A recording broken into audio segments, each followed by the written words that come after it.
everyone, and welcome to the All Things ITSM Global Podcast. I'm Kirsty McGowan. I'm here with Ken Gonzalez. Hi, Kirsty. Hi, Ken.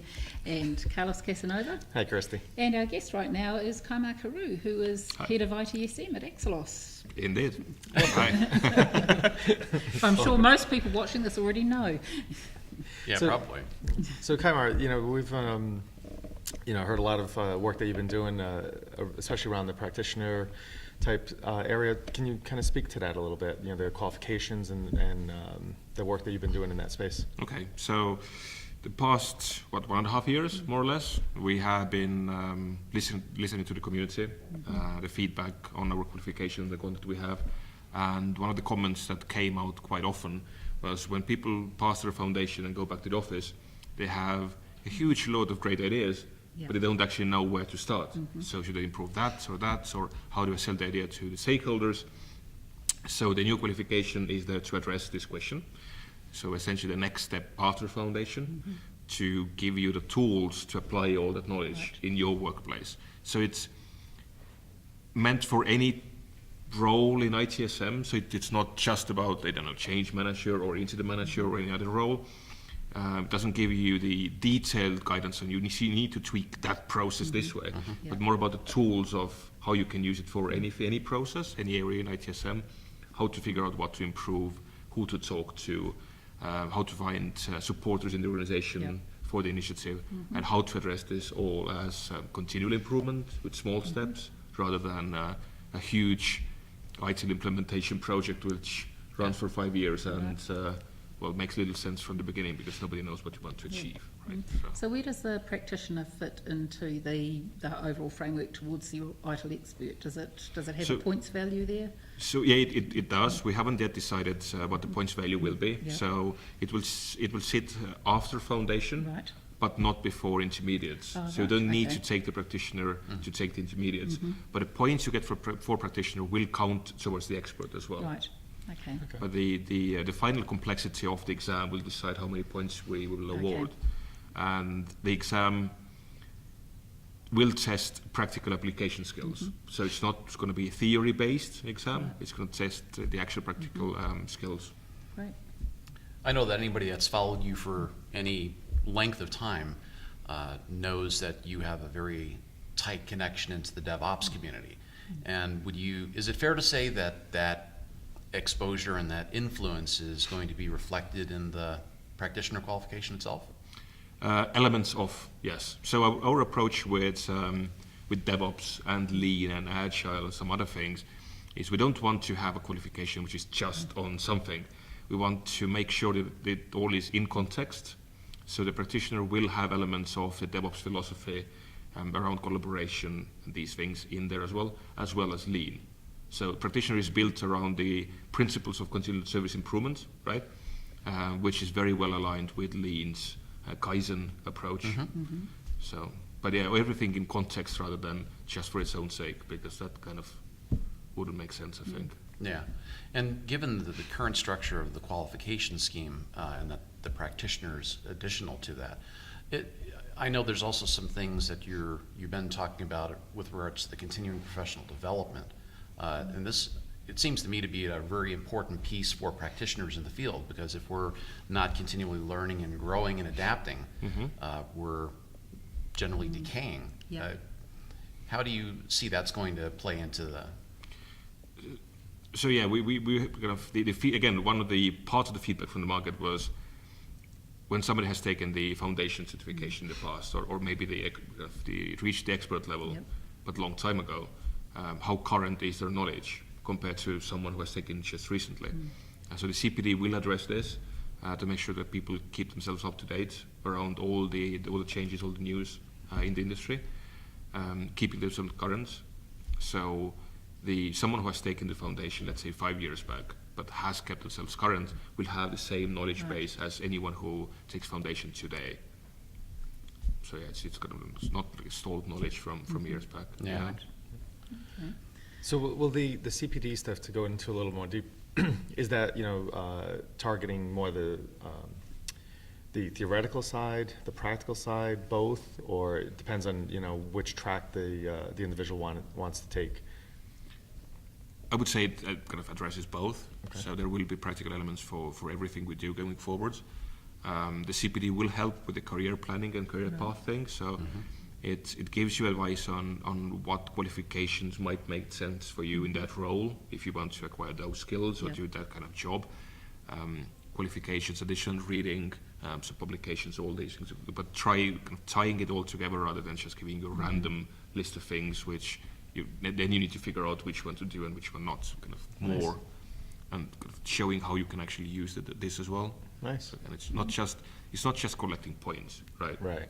It's actually keeping current and following a path and improving all the time, learning and learning and learning. Right. And if I remember correctly, there's actually a career path tool or something like this that you can. There is. So we have the career path tool for PPM and ITIL, and for ITIL we also have the intermediate tool, which helps people to figure out which intermediate qualification might work best for them. So they they list the skills they need to get, and then it advises that, well, for you that one might be the best. Right. Okay. And where do people find those tools? So the tools, the career path, everything else is on the Excelos website, excelos.com. So all the news around the qualifications, all these things will be on the page as well. Right. Okay. So this morning you've been speaking on DevOps and ITSM at the conference here. How did that go? You get some good feedback from the presentation? I did. So the feedback on Twitter. So I kind of asked people to tweet rather than anything else. So the feedback on Twitter was really good. My approach in the presentation was to dispel some of the myths around ITIL, some of the common challenges, or let's say mistakes, organizations have done in the past, which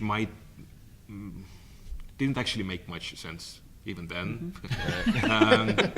But they're still there. But they're still there, and they're quite common. And this is one of the shortcomings, I think, of the ITIL guidance in the past. So it gives you all the tools you need, but it doesn't explain them in detail. So you need to figure out how to actually adopt and adapt. So we're now adding more guidance around this to make it easier. But yes, so dispelling some of the myths around what ITIL is and how it can be used, and then showing the connection points between ITIL and DevOps. Yes. So IT service management is of course larger than DevOps, but DevOps gives really good tools to actually make it happen, addressing the how to do this.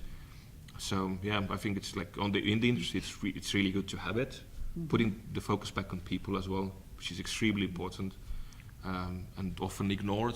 Right? Yeah. It's like we put the process in, and then we buy the most expensive tool, and then we hope that now it's all done. People will just follow because it's so great, and then they don't. So what are some of the top couple myths that that you're trying to bring back to light to people? So the pain points for most organizations, for many organizations, for instance, CAB, right? So Change Advisory Board, which is so abused in the organization, for instance, sending all the changes through the CAB, which means that there's a huge holdup, and then you have a group of senior executives around the table trying to figure out whether that specific technical change actually makes sense or not. And then you get specialists in ITSM specialists like Tua Slaughter. So it's like it's painful for everyone. Right. And also the CAB is sometimes applied to releases rather than changes. Yeah. So the change management as such, does it actually make sense to do this? Is skipped. And then once we have it ready, then we start discussing whether we should do this. Like, why? Right. Yeah, more deployment ticketing than Exactly. And then it is a ticket, like a checklist, like, okay, done, let's go forward. But the actual risk assessment around this, right. Yeah, So as head of ITSM, I'm guessing or hoping that you've got a view on what the future of ITSM, where it's heading. Bright future of ITSM. So tell us a little bit about what you see as that future. So at Excelos, what we are doing at the moment is we are exploring other areas of service management as well. So we know that many organizations use ITIL for non-IT, so we're trying to we were collecting the best practice around that. So how is ITIL used in non-IT environments? And also service management in other domains like hospitality, for instance, how that connects to ITIL and IT service management. The again, many organizations think that IT service management is something you do with IT in IT, but you can never succeed if you don't involve the whole business. Yeah. But you need to speak the language as well. So we are exploring how it works elsewhere to improve the guidance around service management. Great. So you see some exciting things coming in the future. Oh yes.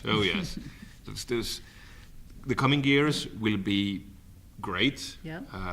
Our approach to the guidance and the qualifications is, again, CSI rather than big bang. Yes. So we're not planning any big bang changes to the qualification scheme or to the guidance itself, but we're continually adding new stuff. Yep. So we're not looking for a new version of ITIL. We are not looking at a new version of ITIL, yes. Yeah. No matter what the rumour mills say. Yeah, I want to find that rumor mill. But yeah, no, it's like no new version, but lots and lots of additional practical guidance. Right. So just incremental improvements. And whatever needs to be changed will be changed as well. Yep. But not as a big bang project. Yeah, that's good, because I mean, I know one of the biggest challenges early on, when I got involved with it was, people trying to interpret, the book. It's black and white letters that said you have to do X, Y, and Z, even though your common sense and your practical experience told you, no, I think they're trying to do something else, but the book says this. So that's great to hear that you guys are really addressing that. That argument that the ITIL says so, or the book says so, it's like, really? Really? And the books people don't actually read the books. They buy them and they put them on the shelf and then they think it will work. So it's like the magical books, like, I own it, therefore it will work for me and it will solve all the issues. We're just going to absorb it by being in the same room. Exactly. That's the one. But usually it helps to maybe at least open the book and maybe read past the first paragraph, not to get stuck on, is it a change request or a service request? And then spend weeks on debating that. Does it really matter? As long as the organization agrees, it's fine. Well, thank you very much for your time this morning, Kaimar. Thank you. It's been a pleasure chatting to you. You too. Thank you. Thank you, Kaimar. Thanks, Kaimar.